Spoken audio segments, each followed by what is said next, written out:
રામ રામ. વાવ તાલુકાની તમામ જનતા અને વિશેષ કરીને વાવ પંચાયતના છેલ્લા 8 દિવસથી પાણી નથી આવી રહ્યું. વાવ તાલુકાના મીઠાવી ચારણથી માંડીને દૈયપ હોય, ચોથા નેહડા હોય, રાઘા નેહડા હોય, ગામડી હોય, રાછેણા, લોદીણી, બુકણામાં તો યુવાનોની ટીમ મળીને દરેક 50 જણાનું એક આખી ટીમ છે કે રોજનું એક ટેન્કર પાણી. ગાયો તરફડી રહી છે. લોકોને આવી કાળજાળ ગરમીમાં પાણી મળતું નથી. અને વાવ સોઈગામ તાલુકામાં દિવ્યા કન્સ્ટ્રક્ટર કંપનીના માલિકને વાવ સોઈગામનું ટેન્ડર આપવામાં આવ્યું છે અને એમને પૂછવામાં આવે કે અધિકારીઓ અમારી પાસેથી ટકાવારી લઈ રહ્યા છે, અમારી પાસે કર્મચારીઓ ઓછા છે.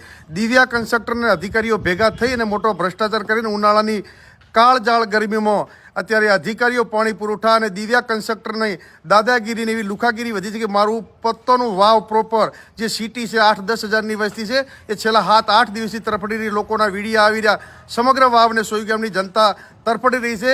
એ માત્ર ને માત્ર પાણી પુરવઠા અને દિવ્યા કન્સ્ટ્રક્ટરની ટકાવારીના કારણે આજે વાવ સોઈગામની પ્રજા તરફડી. આજથી અલ્ટિમેટમ આપું છું કે આજે રવિવાર છે, સોમ ને મંગળવાર સુધી પાણી નહીં આવે તો વાવ તાલુકાની મામલતદાર કચેરીમાં સમગ્ર વાવ તાલુકાની જનતા અને વાવ શહેર ઉપવાસ ઉપર, અનશન ઉપર અમે ઉતરીશું અને એનો જડબાતોડ જવાબ લઈશું. તમારી ભ્રષ્ટાચારી નીતિના કારણે આ વાવ અને સોઈગામની જનતા પાણી વગર તરફડી રહી છે, પશુઓ તરફડી રહ્યા છે.